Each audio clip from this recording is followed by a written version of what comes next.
بسم اللہ الرحمن الرحیم۔ شرک کی تعریف اور آج کے دور کے مشرکانہ عقائد و اعمال۔ شرک کے معنی۔ لغوی طور پر شرک کے معنی ساجی یا برابری کے ہوتے ہیں، لیکن اصطلاحاً اللہ تعالیٰ کی ذات، صفات، حقوق و اختیارات میں کسی کو بھی شریک کر دینے کے ہوتے ہیں۔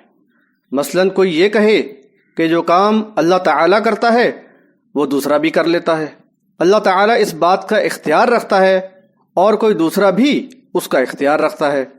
اللہ تعالیٰ کی یہ صفت ہے کہ وہ چھپی چیز کا علم رکھتا ہے اور دوسرا بھی عالم الغیب ہے۔ اس قسم کے عقائد اور ان کے تحت اعمال کو شرک کہا جاتا ہے۔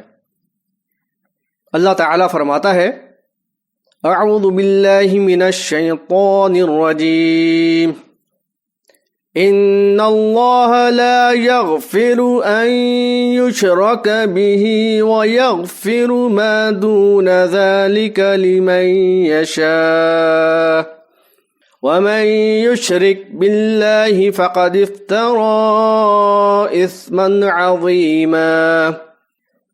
سورۃ النساء آیت نمبر 48۔ ترجمہ: بے شک اللہ اس گناہ کو تو معاف نہیں کرتا کہ اس کا شریک ٹھہرایا جائے، اس کے سوا جس گناہ کو چاہے معاف کر دے گا، اور جس نے اللہ کے ساتھ شرک کیا اس نے بہت ہی بڑا بہتان باندھا۔ اللہ تعالیٰ کی ذات، صفات، علم و تصرفات اور اختیارات میں شریک ٹھہرا کر کسی نبی یا ولی کو اس کا ہمسر و ہم پلہ قرار دینا انتہائی بدترین عمل اور ظلم عظیم ہے۔ بڑے سے بڑا گناہ بھی اگر اللہ چاہے تو بغیر توبہ کے بھی معاف کر دے، یا کچھ عرصہ عذاب دینے کے بعد پھر جنت میں داخل کر دے، لیکن شرک بغیر توبہ اور اصلاح کے ہرگز معاف نہیں ہو سکتا۔ شرک پر مرنے والے پر جنت حرام کر دی گئی ہے اور جہنم اس کا ہمیشہ کا ٹھکانہ ہے۔ سورۃ المائدہ آیت نمبر 72۔ لقد كفر الذين قالوا إن الله هو المسيح ابن مريم وقال المسيح يا بني إسرائيل اعبدوا الله ربي وربكم إنه من يشرك بالله فقد حرم الله عليه الجنة ومأواه النار وَمَا لِلظَّالِمِينَ مِنْ أَنصَارٍ۔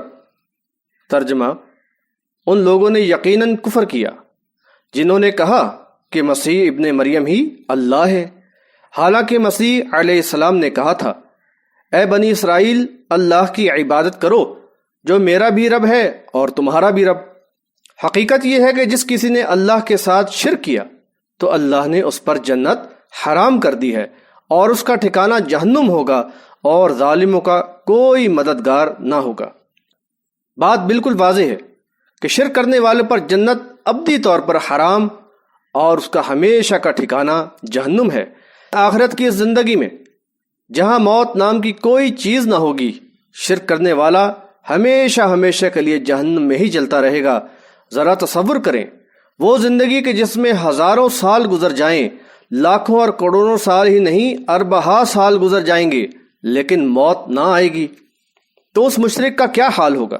ایک کھال جلے گی تو دوسری بنا دی جائے گی، دوسری جلے گی تو تیسری، اسی طرح کروڑوں مرتبہ جسم دوبارہ بنا دیا جائے گا، لیکن جہنم سے خلاصی نہیں ہوگی۔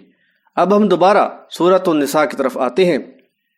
ان اللہ لا یغفر ان یشرک به ویغفر ما دون ذلك لمن یشاء ومن یشرک باللہ فقد افترى اثما عظیما۔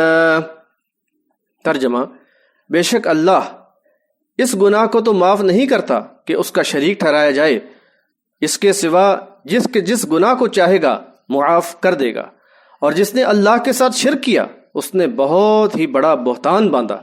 معلوم ہوا کہ شرک کسی صورت میں معاف نہیں، لیکن دوسرے گناہ اللہ تعالیٰ جس کے لیے چاہے اور جس قدر چاہے معاف کر سکتا ہے۔ یہاں تک کہ ایک حدیث قدسی میں نبی صلی اللہ علیہ وسلم فرماتے ہیں کہ اللہ تعالیٰ نے فرمایا وَمَن لَقِيَنِي بِقُرَابِ الْأَرْضِ خَطِيئَةً لَا يُشْرِكُ بِي شَيْئًا لَقِيتُهُ بِمِثْلِهَا مَغْفِرَةً۔ بحوالہ مسلم، کتاب الذکر والدعاء والتوبة والاستغفار، باب فضل الذکر والدعاء والتقرب الی اللہ تعالی۔ ترجمہ: اور جس نے تمام زمین کے برابر گناہ لے کر مجھ سے ملاقات کی، بشرطیہ میرے ساتھ کسی چیز کو شریک نہ کرتا ہو، تو میں اس سے اسی کے مثل مغفرت کے ساتھ ملاقات کروں گا۔ سوچیں آخر کیا وجہ ہے کہ اللہ تعالیٰ شرک کے معاملے میں اس قدر سخت ہے اور دوسرے گناہوں کے بارے معافی کی گنجائش رکھی ہوئی ہے۔ معاذ رضی اللہ تعالی عنہ سے روایت ہے کہ نبی صلی اللہ علیہ وسلم نے فرمایا یا معاذ هل تدری حق اللہ علی عبادہ وما حق العباد علی اللہ؟ قلت اللہ ورسولہ اعلم۔ قال فإن حق اللہ علی العباد ان يعبدوه ولا يشركوا به شيئا وحق العباد على الله ألا يعذب من لا يشرك به شيئا۔ فقلت يا رسول الله أفلا أبشر به الناس؟ قال لا تبشرهم فيتكلوا۔ بحوالہ بخاری، کتاب الجہاد والسیر، باب اسم الفرس والحمار۔ ترجمہ: اے معاذ، کیا تم جانتے ہو کہ اللہ تعالیٰ کا حق اس کے بندوں پر کیا ہے اور بندوں پر اللہ کا حق کیا ہے؟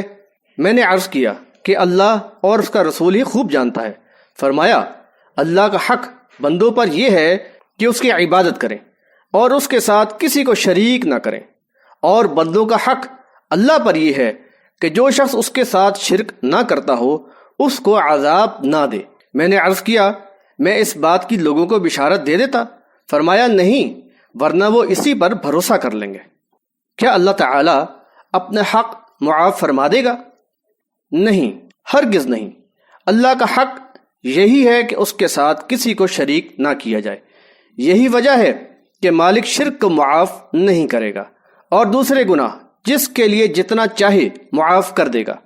اس بات کو آپ اس طرح سمجھیں کہ ہر وہ بات جو اللہ تعالیٰ کی ذات، صفات، حقوق و اختیارات میں کسی کو اس کا ساجی یا اس جیسا بیان کرتی ہو وہ ناقابل معافی ہے، اور دوسرے وہ گناہ جس میں اللہ کی ذات، صفات، حقوق و اختیارات متاثر نہیں ہوتے قابل معافی ہیں۔ مثلا ایک شخص چوری کرتا، سود کھاتا، زنا کرتا تو یہ سارے کام خود اس کے لیے نقصان دہ ہیں، لیکن اس سے شرک نہیں ہوتا، لہٰذا یہ گناہ جس قدر اللہ چاہے تو معاف ہو سکتے ہیں۔